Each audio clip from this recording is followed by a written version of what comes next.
What up? This is your boy Dope Boy, and this is the second installment of the Dobriety Files. And we're going to start this one off with a celebration because your boy is celebrating 7 days of sobriety. Clap it up for you, boys. Clap it up. Seven. Siete, I think that's the number in Espanol because I'm a quarter Spanish. How do I feel? How did I do it? We're going to get into all that. And plus, I like the title of this video. I've actually compiled 15 ways to stay sober during a pandemic. Now, let me give a disclaimer. I'm no professional. I'm no trained professional. I'm just a dude that's been struggling with alcoholism for the better half of probably like 10 years now. And I've been to rehab. I've completed the 12 steps. So it's a lot of things that I've learned that have helped me. So I don't want to come off like, oh, what Dope Boy says is gospel. I'm just let you know what has worked for me. But let's get into how I made these 7 days. I'm not going to hold you. It was tough. It was difficult for me in a lot of ways. I had a couple of sleepless nights. My eye was jumping a little bit. And what I mean by that is people who know about drinking, like sometimes you have these little nervous tics that happen when my left eye starts kind of like pulsating and jumping. It means that I want to drink. I think the days that it got difficult for me because the first couple of days are always easy. Like Friday and Saturday, of last week, weren't that bad. I think it was like Tuesday, Wednesday, was kind of having some restless sleep. Couldn't get necessarily through the night. Then your mind just starts to be like, man, a drink would be cool. But it's just being able to make it out of those difficult moments. I actually have subscribed to an app. I would definitely suggest anybody that wants to count their days. It's called I Am Sober. And it just counts your days for you. You guys know how like I had, last week talking about, I didn't know if I wanted to count the days. Look, the cool thing about my day was that I picked the first. I picked 1/1/21. So I always know that's what it is.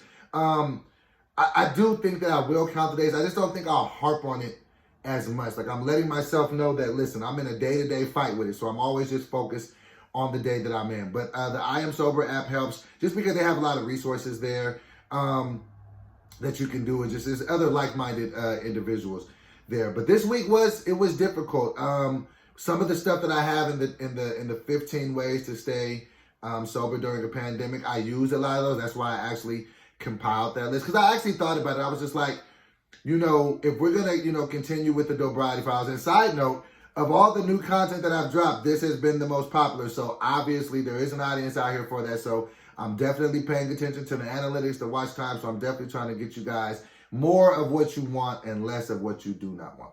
So I used a lot of the tips that I have compiled here. But it's just really, I didn't want to let myself down. I didn't want to let all the dope boys and dope girls down. I didn't want to let the squad down for what we're trying to do. So, I pushed through it. I persevered. I actually had a really productive first week. The one thing that I will say that kind of can be a little arduous to deal with is that I'm also in the process of trying to lose weight, right? And sometimes losing weight and getting sober are pushing you in two different directions on the scale. Because if you've been drinking excessively, as I was, for the amount of time that I was, you're dehydrated. Your body's just trash for the most part.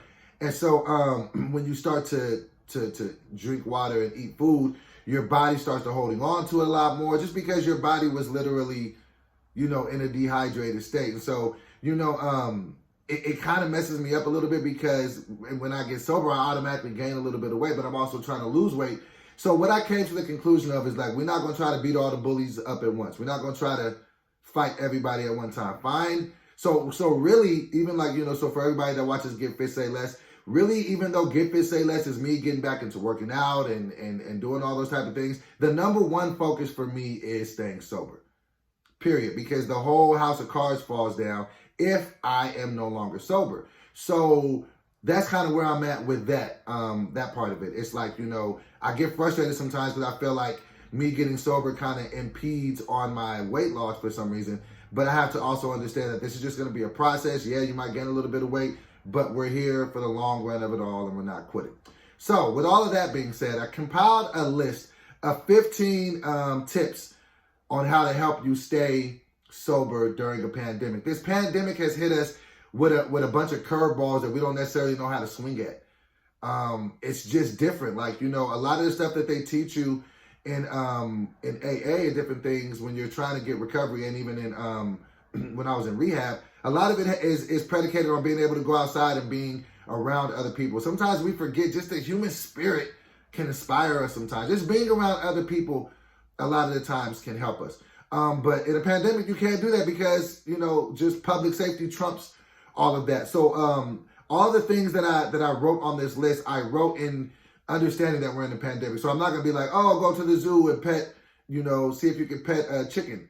Like, no, because I know you can't go out and do that. So I tried to keep it within the reins of what is actually going on. Okay? All right. So number one, and these are in no particular order, so you don't have to take them for that. Number one, make a schedule daily. I cannot overemphasize how important it is for you to take inventory of every second, every minute of your day. When you are stuck in the house like this, so a lot of us, we can't go to work, you know, so you're in the house. It is very easy to have all of your days and hours melt into each other if you don't know what you're doing.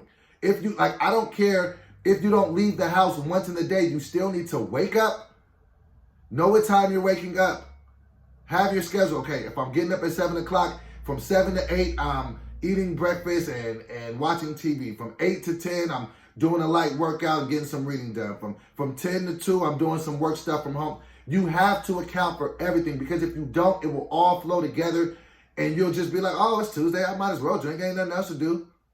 Schedule, schedule, schedule. Structure is what you are going to need. I've never seen a successful person that did not have structure in their life. In my height of being the most successful that I've ever been in my life, I always had structure. Your structure is going to come from a schedule. What are you doing? When are you doing it? How long are you doing it for? I don't care if you're sitting down watching Netflix for 3 hours in a row and you're saying that you're a writer and this is your process. That's fine. Just write it down so you can see it and keep up to your schedule. Lie to everybody else. Tell yourself the truth. You understand? Well, you don't have. You understand what I mean by that is don't lie to yourself. That'll get you off in the field of just being. If you say to yourself you're gonna do it, then you need to do it. Period. Point blank. Okay. So that's number one. Make a schedule and keep it. Number two, watch who you have in your home. I'm gonna say that one more time for the people in the back because I know that they didn't hear me. Watch who you have in your home. Now, some situations, some of y'all might be living with people that are, and what I mean by watching you have in your home, stressful people, it is a recipe for disaster to make you want to drink. And I found myself having this the other day. Somebody had just really irritated me, right? And I got really, really upset. And they weren't even around me, but it was just an interaction with an individual. And I was like, man, I just want to go drink. Listen, don't put it on nobody else if you do mess up. If you do mess up, it is on you. But what I mean by watching you have in your house, watch your energy. Because people come around with bad energy, stressful situation. Listen, it only just takes one bad little interaction to be like, man, F it, let me go get a drink. Watch who you have in your home. And if you live with somebody that's stressing you out in your house, try to find some place in the house where you can at least have a little bit of a buffer. Hey, I understand what you're going through. I know that we live together, but can you let me have this side of the room for this amount of time? Because you cannot let people stress you out, because as alcoholics, we always want to make a reason to justify why we're drinking. And sometimes we give other people way too much power in our lives. Oh, you upset me, now I'm going to go drink. No, that's stupid. But watch who you have around you. Because if you put people around you enough to stress you out, you're going to find yourself in a situation with a bottle in your hand saying like, this person pissed me off, so now I'm doing this. No, you really wanted to drink, and that's the manifestation of a physical presence that allows you to put it on that person. Watch who you have around you. Energy is so very, very key. So watch who you have around you. And if you are living in living quarters with somebody, at least have that conversation. Hey, I'm trying to get sober. Sometimes our interactions kind of put me on edge. What can we do to kind of circumvent that? Okay, so that's number two. Number three, avoid all stressful situations to the best of your ability. Now, I understand life is stressful, and I get it. But avoid it as much as you can. Like me, right? I'm a public performer. I'm a content creator, but I'm also very sensitive. And I'm just now coming back into content, and I want my content to be well liked, right? But I also understand that I have a fan base, or maybe people that I don't even, maybe they're not even a fan base. Maybe it's just people that don't like me.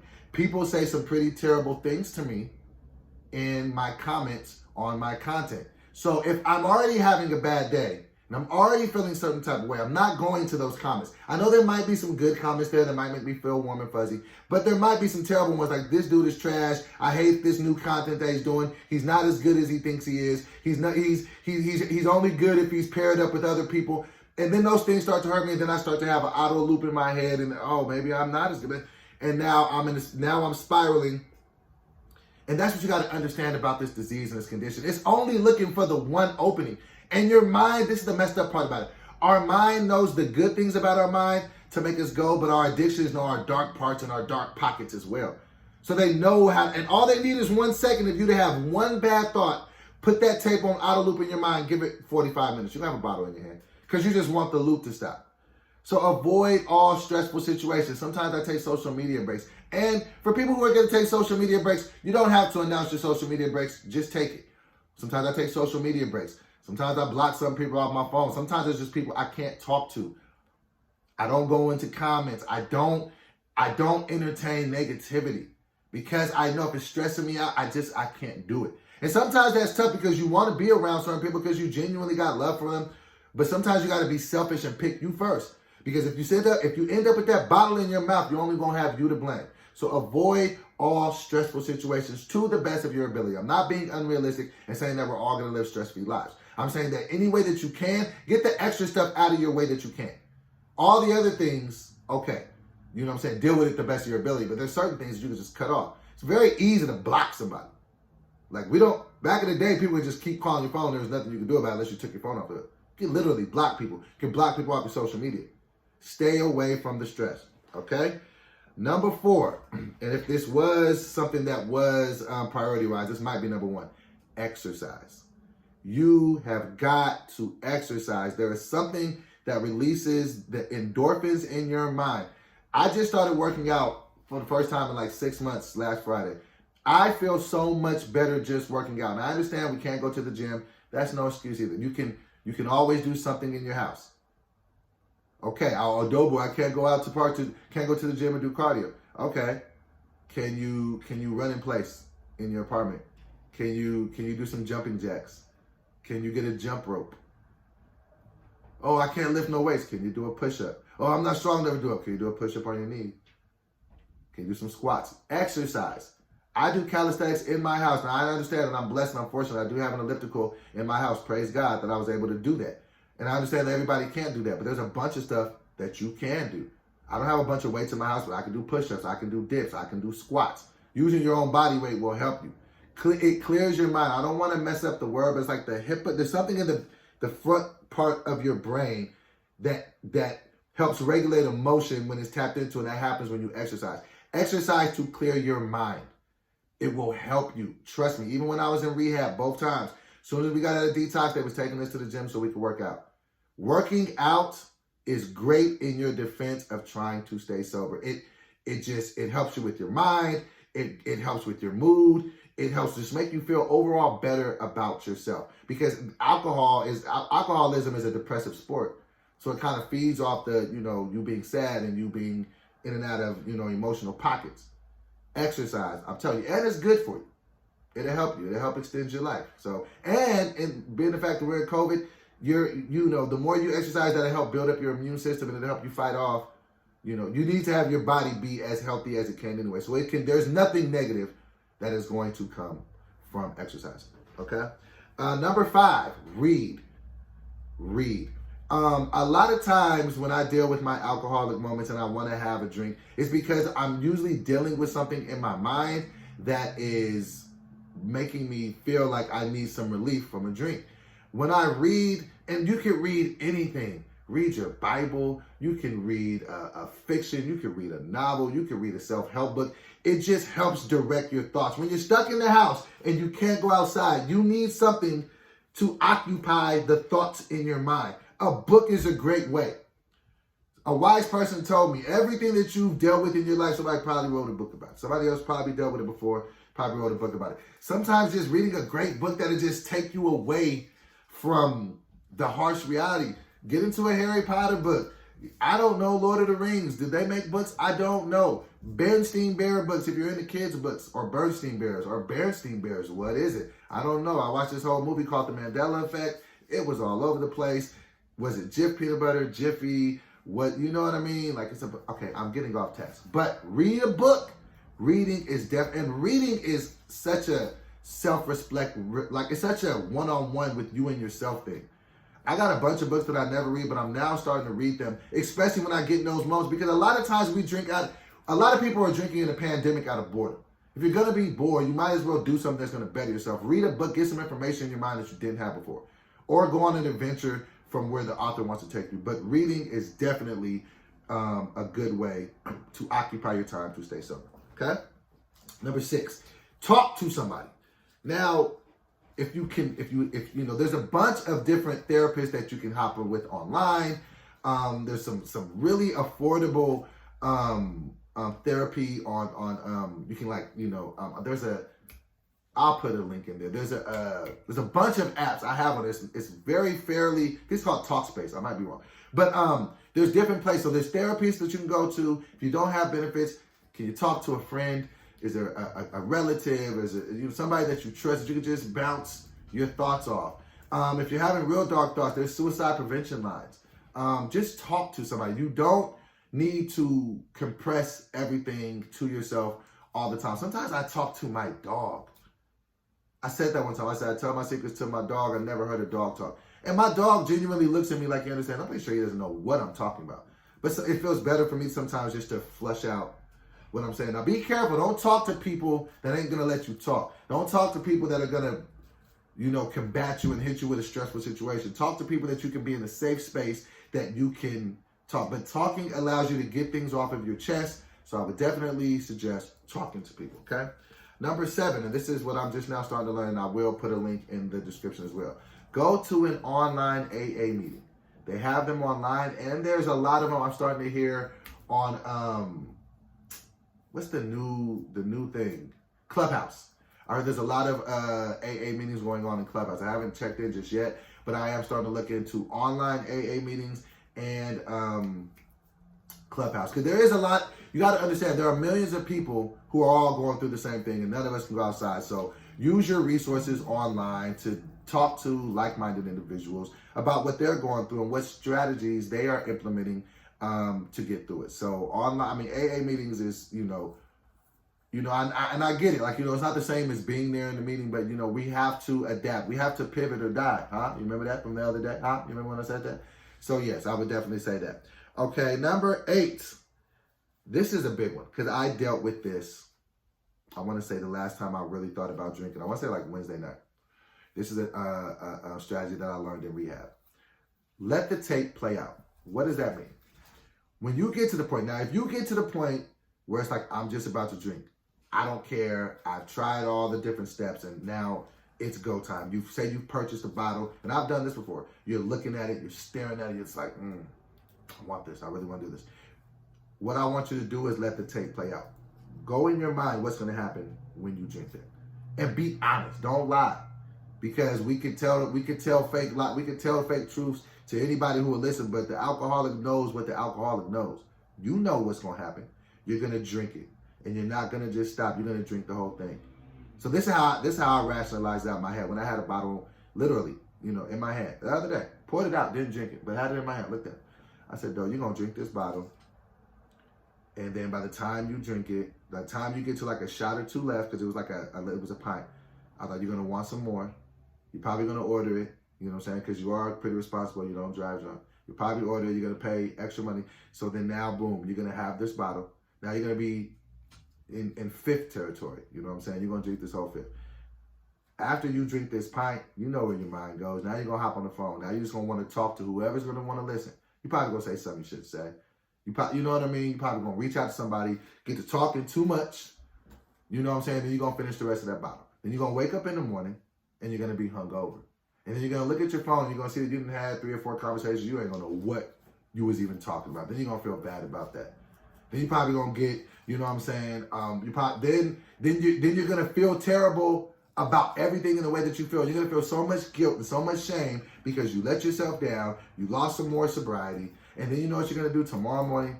You're going to say, you know what, I ain't doing nothing. I'm going to just drink. And you're going to turn your phone off. You're going to stay in your room all day. This is going to happen for like, be honest enough with yourself to say that. And I have to say, like, do you really want to do that? Because that's really what's going to happen. If I have to go off the data of what this has been, that's what's going to happen. If there's not something worse, if you don't make another poor decision. I'm just saying this is like basic entry level what you're going to do. We already know it can really go bad. You can make a really bad decision. Do you really want to do that? Then it's like, or you could pour this out. You could, you know, chill out, go watch a movie, and go to bed. Sometimes you got to play the tape out, but you can't lie to yourself when you play that tape out. You know what your behavior is like when you drink. So when you play the tape out, don't be like, oh, I'm going to just drink a couple of drinks and then I'm going to just chill and go to bed, because you know that that's not what's going to happen. You know that that's not going to happen. So don't lie to yourself in that regard. Okay? Boom. Number 9. Go to bed earlier. Listen, there is so much power in just being able to cut off the playing field. The majority of my drinking, I'll probably say 80% of my drinking in my career came after 10 o'clock. Okay? What can happen if you go to bed by 10 o'clock? If you work at a day so hard when you're working, you're being creative, you're doing whatever you got to do to make some money, you're working out, you're reading, you're writing, you're talking to folks, you're drinking water, you're eating right, and you go so hard in the day that you're just tired, and then it's just like, let me go to bed. Now I'm not up just, you know, twiddling with my thumbs. And I know that sleep can be harder, but there's different natural ways. There's melatonin, there's sleep apps, there's meditation you can do. Try to get into bed earlier. The earlier you go to bed and the earlier you get up is the shorter the window is for alcohol. Because if you want to get up early, you need to go to bed early. So if you want to get up at 5, going to 10 is probably a good idea. Maybe even not. Then if you're up at 5 o'clock in the morning, now you up when everybody else is asleep. Now you can go and do other stuff and get your day started. You know, you're not thinking about drinking in the morning. If you just woke up, you're feeling good. It's like, oh, let me get this workout in. Oh, let me get some work done. So go to bed earlier. That is definitely something that I have been using. Number 10, pray. Pray. I don't want to force, you know, my beliefs on anybody, but, you know, I believe in God. I'm a Christian, you know what I'm saying? I believe in Jesus. So, but whoever it is that you know, who's the higher authority in your life, I'm not here to make it a conversation about who you need to be praying to, but pray to whomever it is you answer to. Because there's power in that. There's strength in that. There's just, you know, it's really you know, getting in tune with the, you know, with the higher elevation of, you know, whatever it is that you believe in. I pray a lot. And sometimes when I get into it and I get into those prayers, I just pray, God, please give me the strength to not do this. I don't know what to do. Please show me the way. And it's something about being humble enough to say you ain't got it all, to just be like, hey, what do I do in this situation? And just like how I said, talking to somebody helps. Talking to God helps. So you can use this for this. And number 6, talk to God. Whoever God is to you, however that identifies in your life. Because I do a lot of praying, and that helps me. It gives me strength, and it makes me think that, okay. And if no, I won't say think. It makes me know I can do this. And if nothing else lets me know I can hit the pillow dry tonight. I know that I can. So that's that. Okay, number 11, celebrate the little victories. Now, this goes back to the count days. Do you want to count days or do you not? Listen, I came to the conclusion of every day that I can be sober, I need to celebrate that. You know what I mean? Now, I don't need to come down vehemently hard on myself if I make a mistake, but celebrate the little victories. If you just get 12 hours in a day, be like, man, I just went 12 hours without. I don't know what your severity of drinking level is, but celebrate. You know what I mean? Like, that's why I understand now when they used to give us the chips in AA. You know what I mean? Celebrate the little victories. Even if it's just one day, celebrate that day. I try to celebrate the day that I'll be in. Yesterday, like today, I just made it to a week. I'm celebrating that like, I made it a week. You know what I'm saying? Now, if in the event that I slip and I'm not as strong as I am right now, you know, and if God forbid I do end up relapse, my only thing is just not to be like, man, I'm a total failure. But of course we don't want to, but I'm gonna celebrate this, because now I'm just like, I just did it for a week. You know, like I said, back in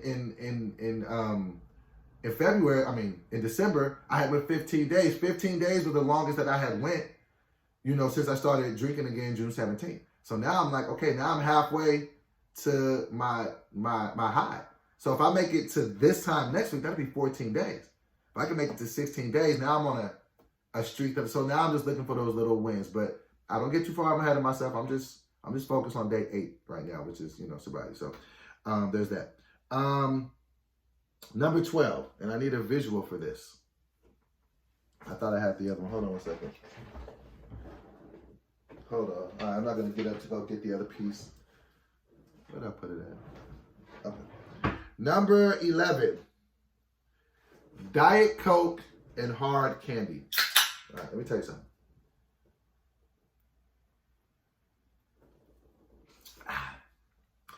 It doesn't necessarily have to be Diet Coke what you drink, but here goes the thing right here. Hold on. The other thing for the visual. Hold on one second. And hard candy. What do I mean by Diet Coke and hard candy? Here is a cold hard fact that I'm gonna put you guys up on game.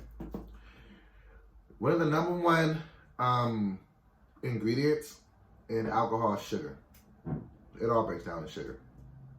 If you're an alcoholic, you're consuming massive amounts of sugar. If you're drinking like I was drinking, it's a lot of sugar. A fifth of Hennessy, I don't even want to think how much sugar is in that. And I used to drink a fifth of Hennessy a night. And sometimes I would mix that with Coke or Red Bull or whatever. When you take the alcohol out of your life, your body still has a dependency or an addiction to sugar. Now, of course, the goal is to cut the sugar too. But like I said before, you don't want to try to fight all the bullies at once. So when you stop drinking, especially when you first stop drinking, your body is still like, where's the sugar? Where's the sugar? Where's the sugar? Give it the sugar. Listen, this is coming from somebody who is very, very serious about weight loss. And if I was talking to you as a trainer, I'd be like, get the sugar out of it. Like, get sugar as far away from you as you can because it's terrible. But in my situation, staying sober trumps getting in shape right now. And if this helps with, what does Diet Coke? It's fake sugar. And I get it. A lot of people say, hey, fake sugar. There's enough stuff that somebody can say, about diet soda, But I will quote the illustrious Lil Wayne. Sometimes in life, you got to fight a devil with a demon. Sometimes you just must do that. So what happens? So when I'm in my moment and I'm jonesing, and I'm starting to feel like I want some alcohol, this is what I learned in rehab. Eat some candy. Particularly hard candy, because you're getting the sugar for something. It gives you that crunch. Maybe that, does the thing about how ice used to do. And with Diet Coke feels like I'm getting something out of it. I don't know why. And I'm not trying to trade vices for people, but what I'm saying is, for me, what works for me, I just need to not drink. And once I get enough days of not drinking, then it's like, okay, now let's focus on maybe tapering the sugar off, maybe looking for some fruit. I mean, there's different things that you can do. You don't have to, maybe fruit might help you because there's natural sugars there or different things. But what I've learned is Diet Coke and hard candy help me. Like, I literally sometimes will go to 7-Eleven, get a 12-pack of Diet Coke, and just get as much candy as I want. And that might not sound like good advice. But, bruh, if that stops me from drinking one drink, I'll take it. And I know that even on the scale, sometimes I'm like, damn, I'm eating too much sugar. I'm not losing the weight. We'll deal with that when we deal with that. Let's take this big thing down first, though. Because once we get a month, 2 months, 3 months sober from alcohol, then we can turn our attention to the other stuff. Get out of the round. Like, sometimes when boxers are boxing and you see you get ready to get knocked out and you can't do nothing, what they do? You just hold the dude, right? This is what I call holding. If boxing metaphorically, if alcoholism is metaphorically a heavyweight fight, we're fighting somebody, and you get beat up, eating some candy is holding the dude, just so you get out, get yourself together. Diet Coke and hard candy. Trust me, it'll help. Trust me. All right, we're almost done. Number 13, get some fresh air and some sunshine. Now, I know that we're stuck inside and we can't go outside. Cool. I have blackout blinds all in my house, right? Because I've always just liked the dark. It's not good when you're trying to get over alcoholism. You need some natural light. You need to get outside, get some sunshine. So, at the very minimum, open up the blinds in your home to let natural light in your home. If you live in a place where natural light cannot penetrate the home, light it up as much as possible. And I understand that, you want to do your social distancing, but get outside at least once a day. Put your mask on. If you can just go outside, even if it's just to sit on your porch, just get some fresh air. Something about it. When I was heavy drinking last year, I really wasn't leaving the house. The only time I would leave the house is to go buy liquor, but most times I would order it. It's something about just that depressive state of just darkness and no fresh air that is not a good combination for alcoholism. I feel like it taps into your depression too. So, and depression and alcoholism are like cousins. So just get some type of fresh air, some type of natural light. If for some reason you can't get a ton of natural light, just light up your home as much as possible. I would suggest maybe getting some plants for your home, water them, just anything that just can kind of help naturally. Because we're supposed to be outside. I don't think we're supposed to. Man isn't designed just to be in a home 24 hours a day. You see what I'm saying? So as much as you can, get some fresh air, some daylight, I'll be taking my dog on a walk, like, you know what I'm saying? And just whatever you can do, okay? Number 14, do the 12 steps of AA. You can go online and look them up. You don't have to be part of an AA group to do it, or it's just a lot of good steps that'll help you kind of re-put your life back together and almost give you a calming effect to your heart. Because I think that most people that are alcoholics are emotionally running from something, and I feel like the 12 steps helps you emotionally restabilize yourself. So yeah, definitely complete the 12 steps. I've done it before, and I'm actually going to do it again because so much has happened since the last time I did it. So yeah, do that. And get that, even if you can't go to Alcoholics Anonymous, just get the book. So I'm pretty sure you can go online, find a way to get it, but yes, very, very helpful stuff in there. And number 15, this is actually something that really does help me. Binge watch videos on YouTube on how alcohol can ruin your life. There is somebody told me this a very, very long time ago. Smart people learn from their own mistakes. Wise people learn from the mistakes of others. I don't ever go on there just to try to judge people and pity them. I go on there just as a cautionary tale of what could happen to me if I don't get my stuff together. Like that's almost like the same thing of like playing the tape out. Like this is the way that life ends for alcoholics. It's very rare that it ends good for full-fledged alcoholics. Like a lot of the times they lose everything. They lose family members. They hit rock bottom. They lose money. They lose freedom. And sometimes you just got to see it to be like, man, I don't want that to happen to me. I remember the other night, I might have spent 4 hours just watching a bunch of intervention videos and just a bunch of videos about how alcohol, because you just got to remember that you are in a fight that you can die in. Stop trying to be so cute about it. Like, we fighting in a blood sport. This is something that can end your life. And sometimes you need to be reminded of that. And that's what I think I learned. And I got humbled so much that, with this relapse, don't get too comfortable. Don't get too cocky. Don't think that you just got this. No, this is very, very serious, and it's something you have to deal with for the rest of your life. It's not changing. It's never going to just get better one day, and it's, if you're an alcoholic, you're going to be that.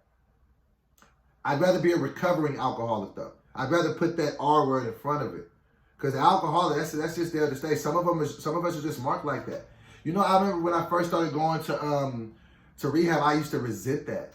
Because the first thing they made you do when you stood up, they make you say, hey, my name is Anthony, I'm an alcoholic. I didn't like that because I was like, it's power of words, and I don't believe that, and da-da-da-da. I do believe that I was wrong. I do believe that I have the power to change, but I can only change once I admit the problem. Oh no, I'm an alcoholic. That is a fact. I can't get away from that. Now I can do everything that I can be to be a recovering alcoholic. I can do what I can do to be that I don't go back to being a functioning alcoholic. I don't want to be an active alcoholic, but the alcoholic is just going to remain. Just like I'm black. I mean, okay, I'm black. You know what I'm saying? Just like, I'm 6 feet tall. Like these are things about me that just are the way that they are. Now, my weight, currently, last time I weighed myself was 266. Now, that's something that I can change. You know what I'm saying? The goal is to, make that a change. That has to be permanent. So same way with alcoholism. Like I'm currently 7 days sober. That could change tomorrow and I could be 0 days sober. Or it can change in a year from now and I could be 374 days sober. It's just all about how you, compounded in your mind. But watching other people and being able to learn from them, that's something that's very, very good. So those are, 15 tips that I was able to compile for this video. Hopefully you can pick and choose what works best for your life. Like I said, I'm not no trained professional, so please don't take what I'm saying as gospel. I'm just telling you from my personal experience in fighting this addiction, what I know. But another few things that I can just tell you that can also help: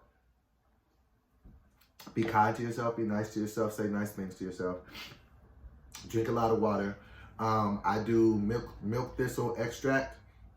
It's definitely good for your liver, and it helps for alcohol cravings. There's a lot of different supplements that you can use. So yeah, just take it like it's this, alcoholism will just be something, it's a party that you're just going to have to deal with for the rest of your life. Just same thing with my bipolarism, same thing with me being Black in America. It's just, these are just parts of us that, it's just part of who we are. It doesn't define us. It's not everything about us. It's just one part about us. But we also have to understand, though, as people that are, struggling with alcohol. Oh, that's another thing that I could say, too, that'll help you stay sober. Sometimes get off social media, because social media glamorizes drinking a lot. And sometimes you could just be just scrolling this to see, and then you see everybody, oh, man, turning up for this. Oh, man, it's shot o'clock. And then that'll make you feel ostracized from the general public, because everybody else can drink, and then you start to have, well, why can't I drink? Oh, man, they're doing it, man. It looks fun. Everybody's at home. I ain't got to drive no. And your mind is just looking for that one small, it's almost like when you want to eat something bad. You're not supposed to eat it, right? You're not supposed to eat the fried chicken, right? You got goals. But then you just be like, you'll start to find a way. Us as people, we're the biggest buyer and sellers of our own BS. You'll be like, man, I really want some fried chicken. This is how the conversations go. You're not supposed to do that because you got a weight loss goal. Man, I want some of that fried chicken. Ah, man, I can't do that. I got these goals. Well, I did work out 3 days this week. I can't be perfect. Too many times people just go on perfection. Everybody deserves a cheat. I deserve this. I worked out 4 times. This is actually good. Even when you see The Rock on his page, 1 day a week he eats terrible. Why can't I? I'm good. You know what? I deserve this. And now next thing you know, you're in the drive-thru at KFC ordering a 4-piece with 3 extra biscuits. I don't need the judgment. All your mind needs is that thought. If I can let y'all know how powerful that is. Our minds are so powerful. Our bodies are nothing but a walking microorganism of our thoughts. And your mind is just that weak part of you that wants you to be weak and go drink. It only needs 1 inch. That's why I just gave you over 15 reasons of how to protect yourself and stay sober, because your mind is just looking, your addiction is just looking for one way. Just think about that. Your addiction has a full-time job to somehow try to convince you to go back to the addiction.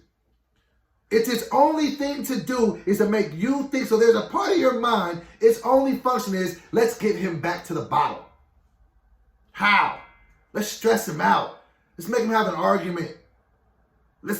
He's not good if he argues. Let's make somebody make him feel stupid. Let's make somebody challenge his character and his name. Let's do that. He'll definitely want to drink then. Let's have some people say they don't believe in him. Let's make him stay in the house. Your mind is just looking for any small reason to make it make sense, because the addiction only wants what it's addicted to. That's all it wants. And then once it gets it, it's just like, all right, we're cool. And you ain't going to hear from it again until it's time to re-up. So just understand that. And understand that this is not going anywhere. You know what I'm saying? We don't, you know what I'm saying? But it's something that you're in a fight of your life for. If you're allergic to peanuts, you're never going to drop your guard on peanuts. You're always going to want to know before you eat something or before you go somewhere, what's up? Is it peanuts there?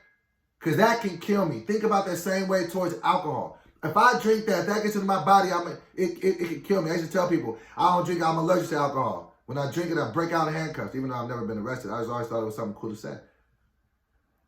You got to understand that people that have food allergies, they move different. No, it ain't no, I'm just trying to, maybe I'll just eat peanut butter sandwich on the weekend. No, because you know that allergy ain't going nowhere. So us as alcoholics have to know that allergy ain't going nowhere. Quit telling yourself that. The moment you stop telling yourself the lies is when the truth can set you free. Stop telling yourself that.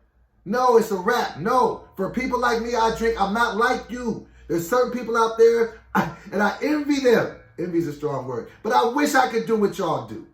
I wish I could just drink and just have fun and it just be good times and I could stop. But I can't. Because I'm different. And it's not until you admit that you can change it. Keep trying to be that as much as you want and watch it just death by 1,000 cuts just take more and more away from your life. It's such a deceptive disease. It is such a deceptive disease because it just looks so cool to do it. Even look at like football. Did you know this fun fact? Fun fact.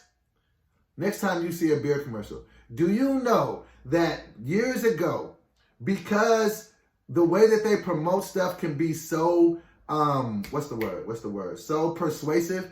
Do you understand that in beer commercials, you will never see a person actually drink the beer? They never drink it. They never do in a commercial for alcohol, you never see them drink it. Think about that. The next time you watch a commercial that has alcohol, you might see them holding it, but let me show you how psychotic the industry is with that. The fact is, they're selling you something you're supposed to drink. In the commercial, you never drink it. You see what I'm saying? But what do they give you? The lifestyle. What are people always doing in these drinking commercials, the Corona commercials? They're on a getaway on a beach. Everybody wants to be on a beach, especially in the middle of a pandemic. But we can't go to a beach. But guess what? I get a Corona. Like, you know what I'm saying? Like, sometimes you see the Hennessy commercials. Like, you be seeing Nas talking. I love Nas. You know what I'm saying? Like, Illmatic was one of the greatest albums ever. You don't ever see him drinking, but then you're like, man, let me go get a bottle and go listen to Illmatic. And then you think about Prodigy and Havoc with the Hennessy on the back of their jersey. It's so many ways to get you right back into it. Because you see it. It's visual. I want to do it. I remember there was a show that I was watching called, I think it was Kingdom. It was about the fighters. And they were out, maybe I'm saying it wrong, but I believe it was Kingdom. You know, that show was so triggering for me because they were drinking so much in it. There's so many shows where they just be drinking. Just seeing somebody go through a stressful situation, and then I was watching Cobra Kai. Ralph Macchio was going through a tough situation. He's about to lose his lot, whatever.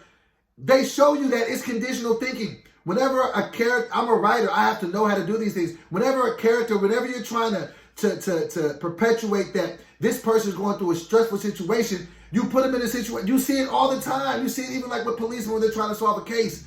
Oh, man. And then they're talking about it. And when it's a tough situation, you get 2 glasses and a bottle, then you know visually they're going through something. That's crazy. Of a person that's trying to stop drinking, and then you see all these other people drinking or dealing with life's problems using alcohol to medicate it, or just having a good time. You know how tough it is? Strip club culture. When everybody's just kicking it, having a good time, and everybody's turned up. You know how much of an outsider you feel like if you can't do that? That's why you got to be strong up here and know that this is a game that this is going to hit you from every place. It's going to hit you from stress in your regular life. It's going to hit you when you want to just go out, be cool, and have fun. It's going to hit you when you just want to chill out, relax. There's a bunch of reasons to make you be like, I need to do this. But you only need one to not. And that one reason is you. Your life.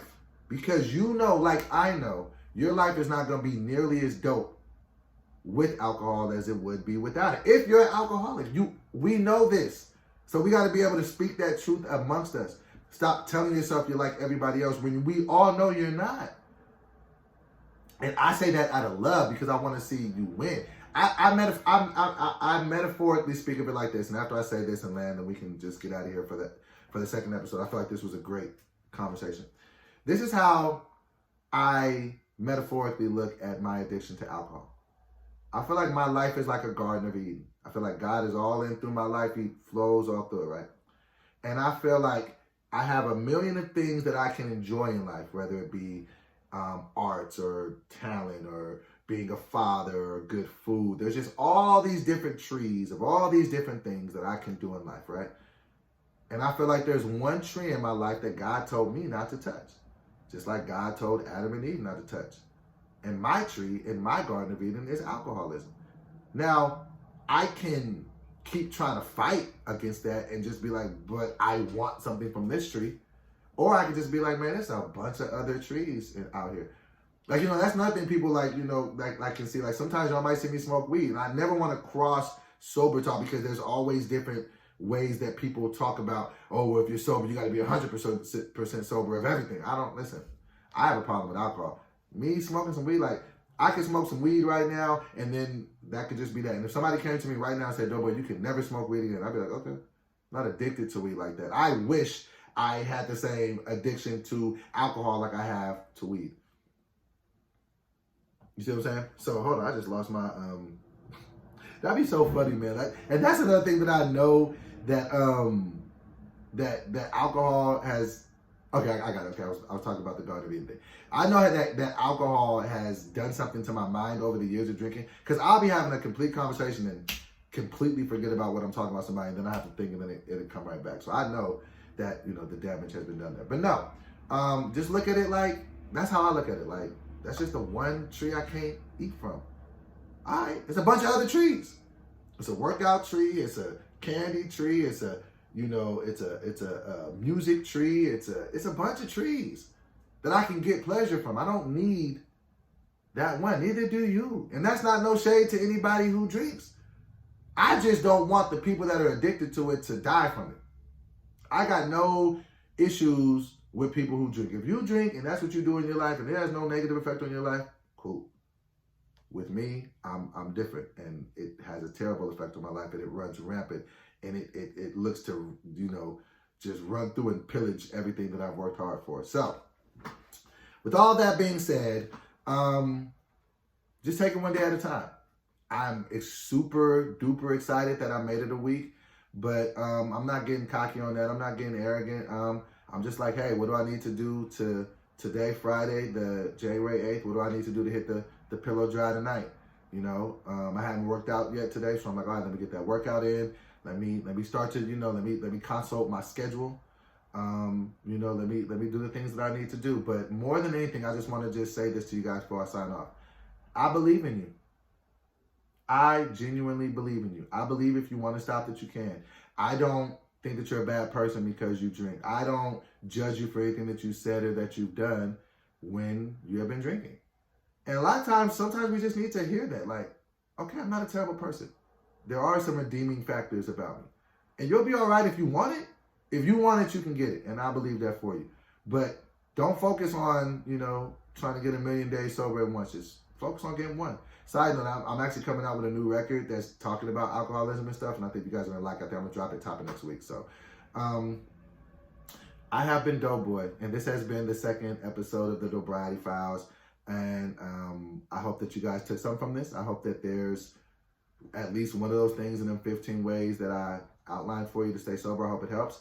And hop in the comments, man. Let me know what you guys want to talk about. Let me know what different, things you guys might want me to look at. Like, this is our show. We're building this together. It was a lot of comments in the last one. I responded to a lot. I didn't respond to all of them, but I'll try to definitely respond as much as I can. But your feedback is definitely appreciated. And if you haven't already, please like the video, share the video, comment, subscribe to the station if you haven't. And let's get it. I have been your boy, Doughboy. I will see you guys next Friday on the Doughbriety Files. Peace.